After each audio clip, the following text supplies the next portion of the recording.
Okay, so now let's analyze bodies in equilibrium. Bodies which are, we want to analyze the forces acting on a body in equilibrium. If an object is in equilibrium, what are the forces acting on the body? If the object is being pulled by a force, what are the forces acting on the body? Okay, what is the resultant force being acting on the body? So let's go. Analysis of equilibrium on rough surfaces. Analysis of equilibrium on rough surfaces.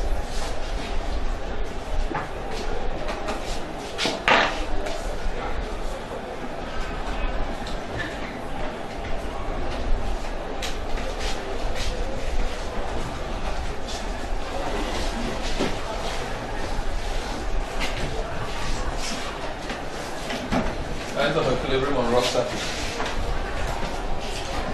So let's consider it in cases. Case 1.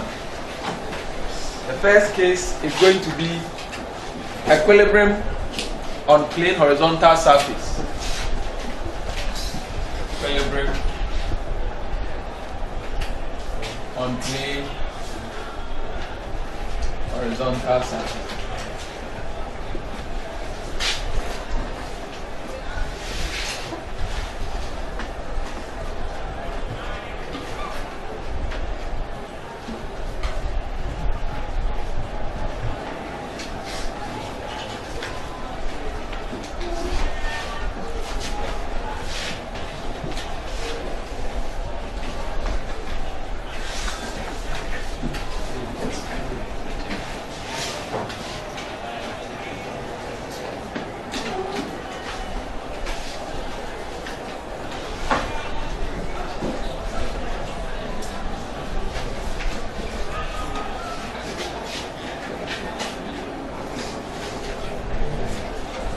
Okay, so sketch this. That is friction, that is P, is a force being applied. Okay. Let's see equilibrium on plane horizontal surfaces.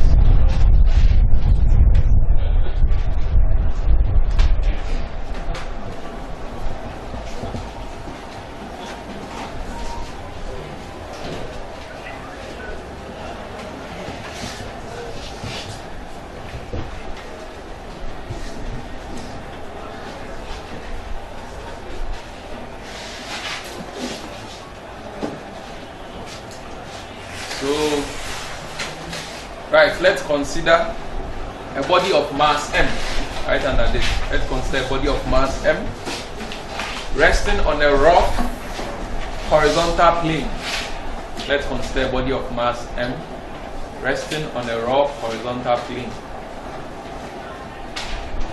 Resting on a rough horizontal plane. And being acted upon by a horizontal force P. And being acted upon by a horizontal force P. And being acted upon by a horizontal force P. The other forces acting on them. The other forces acting are weight. Weight, the normal reaction, and frictional force. Weight, normal reaction, and frictional force.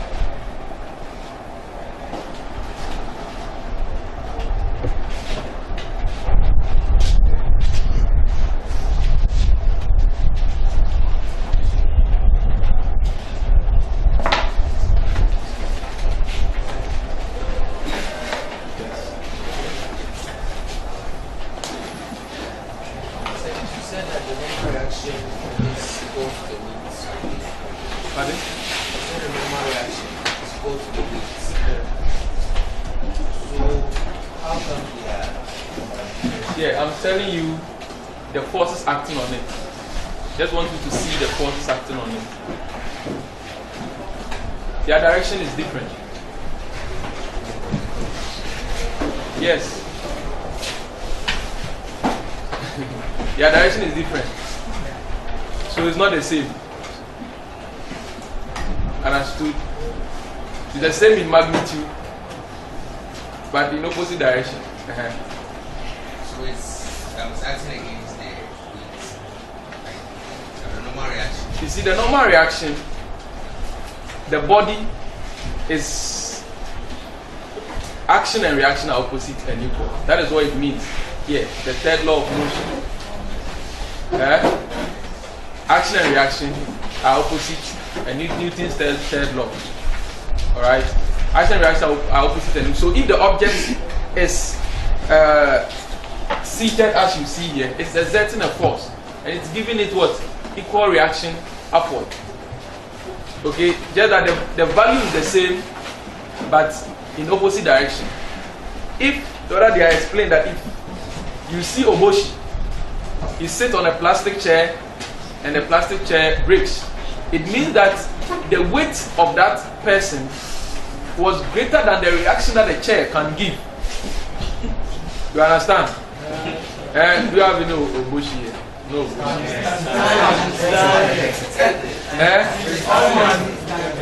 When he sits on the chair, what will happen is he's not able to give equal reaction. When you don't give equal reaction, then it will collapse.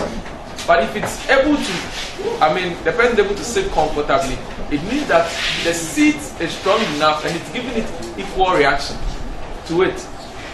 Alright? So, even you see, somebody very huge can sit on the same seat. On the same seat that somebody is very light will sit on. But the person sitting on the huge person sitting on the seat, even though the seat is able to give it equal reaction, you will feel a lot of pain compared to somebody who is very light. You understand? Where it's giving you reaction equal to your weight. Alright? And so you can feel the pain or feel some kind of bruises there. So that is why we are saying that it is equal, but the direction is what different. In magnitude is the same. So in analyzing this, the vector that we did is very, very important here. In analyzing this, you have to make sure you analyze it vertically, and you have to make sure you analyze it what? Horizontally. Alright? So let's consider the vertical forces acting on this object. The vertical forces, the equation is going to be what? Yes. R is equal to mg. Okay? Because you have to also take note, under bodies in equilibrium, forces moving in one direction equals to forces moving in the opposite direction. Alright? Or upward force is equal to downward force. When the body is in equilibrium, it means that the body is at rest. Alright? There is no resultant force. So if there is no resultant force, then there is no force that is giving a final effect. You understand? So the force that is in this direction equals the force in the opposite direction. That is why the body is stable. If one is greater than the other, the object might move. Are you there? So here we can say that for the vertical forces, R is equal to mg. Alright? And for the horizontal force,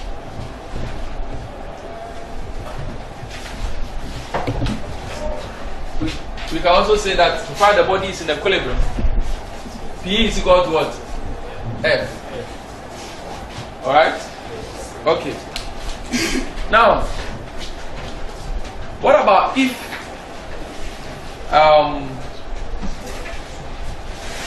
the body, if the surface is smooth, what is going to be the frictional force? Zero. Frictional force is zero when the surface is smooth. when the surface is polished. Alright? The frictional force is what? 0. You understand? So who can tell give me some of the methods that we can use to reduce friction? This integrated science. Yes. Lubricating the surface. Powdering the surface. Ball bearings. Using ball bearings. What is there any Ashanti boys here? Yeah, ball bearings. How do you say ball bearing? Ball bearing. Is it bong what? Bong grace. You need to say bong grace. It's not bong grace. It's what? Ball bearing. It's ball bearing.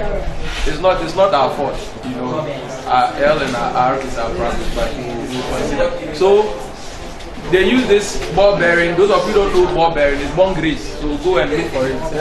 It looks like that. With some round balls, and what they do is they put some sticks inside and then use it as a wheel, and then they'll be having their limousine driving them around. See, most of you have not stayed in the village before, so you don't know how to use the ball bearing as your limousine. Okay, so ball bearing, and then rollers. You see, it's in the form of pipes. They put it in between two surfaces in contact, and then it just moves. Okay? Alright, yes. You said friction is 0. Is it when the body is in motion or is not? When the body, two surfaces in contact, and the surface is smooth, we consider it to be 0. Per calculation, consider it to be 0. There will be some friction. See, sometimes you can't. That is why I told you what are some of the methods that you can use to. You can reduce friction. You can actually, eliminate it right away. But per calculation, when you have a question where we are saying that the surface is smooth, then you need to consider that frictional force is what? 0. Okay. Let's go to case 2. So this is case 1. We are still analyzing.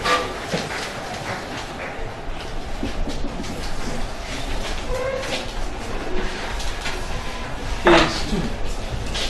With a case 2, we are considering the body.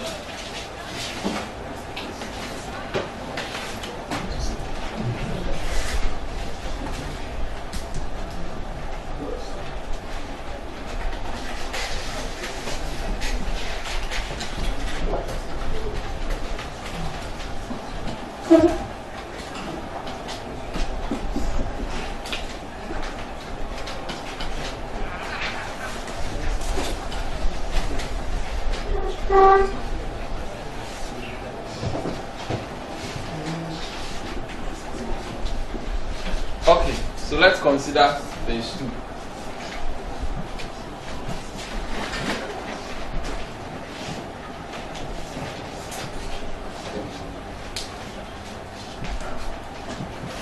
Now, if an object is acting at an angle to the horizontal, okay, a force is being applied to the body, maybe a wooden block lying on the concrete surface, and it's being pushed at an angle theta to the horizontal.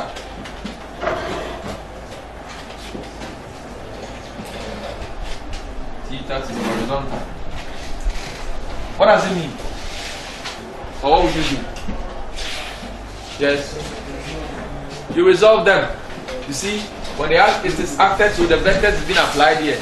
It is being acted at an angle theta to the horizontal, which means you need to resolve this into its component, horizontal component and what?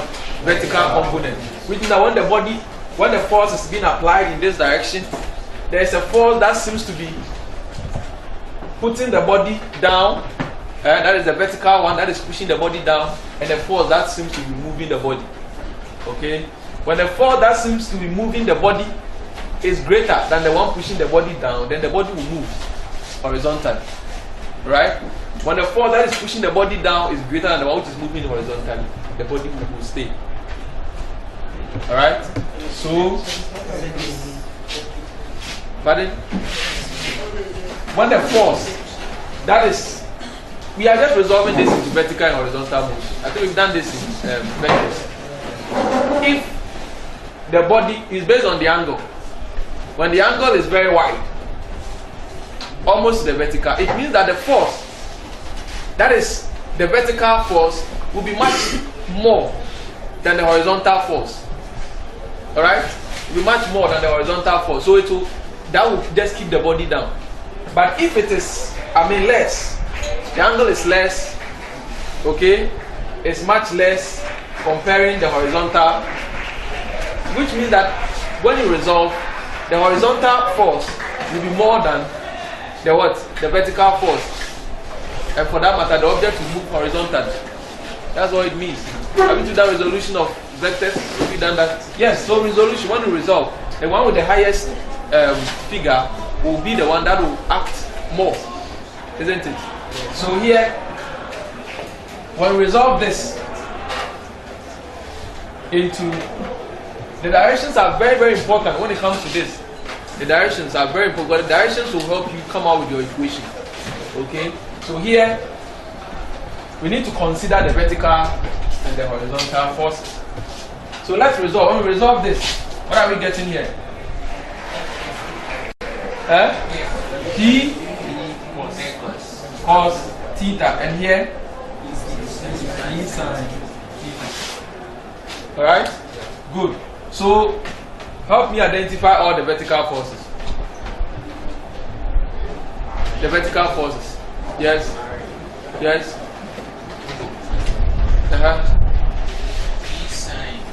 P sin theta plus mj sin theta, and then r are all vertical forces. What about the horizontal forces?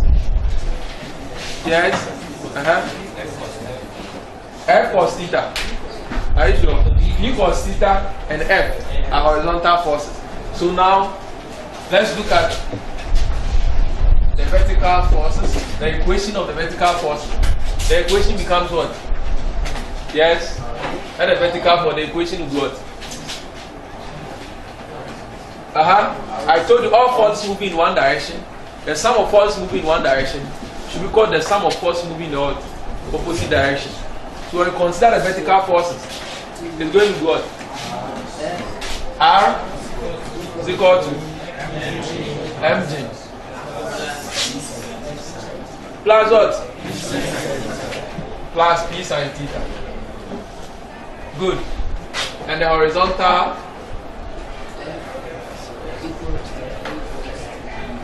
it will what? F is equal to P cos theta. Good. So if you have this based on the question, you'll be able to come out with any of the variables. You can be asked to find any of the variables. Is that okay? Good.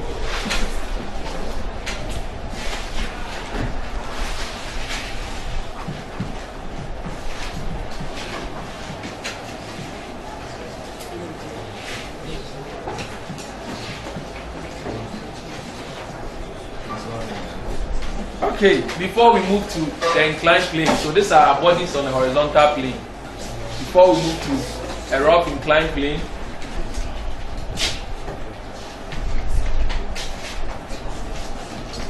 so you should note that at this point, F is also equal to what? F is equal to what? Mu R. Alright? F is also equal to what? Mu R. So take note of that.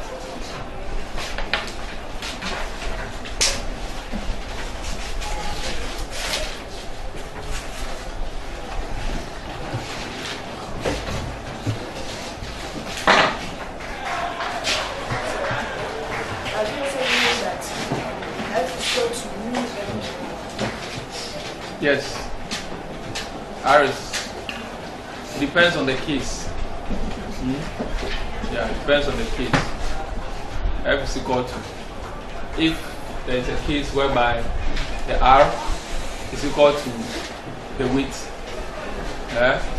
Then we are saying that F is equal to mu R, which is mg, mu mg. Alright? Good. An object lying on a rough inclined plane.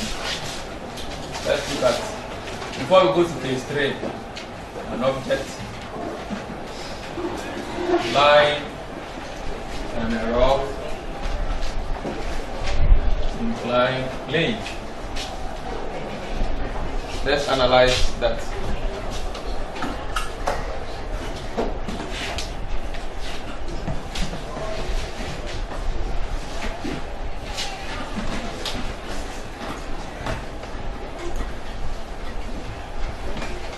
Right.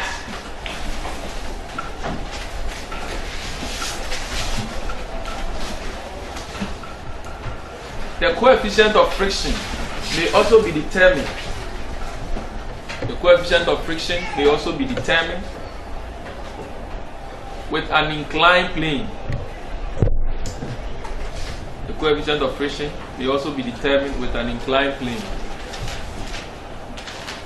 Full stop. The test body is placed on the inclined plane. The test body is placed on the inclined plane, and the angle of inclination of the plane. The test body is placed on an inclined plane, and the angle of inclination of the plane to the horizontal, and the angle of inclination of the plane to the horizontal gradually increase, gradually increase, gradually increase, until the body just begins to slip, until the body just begins to slip, until the body just begins to slip.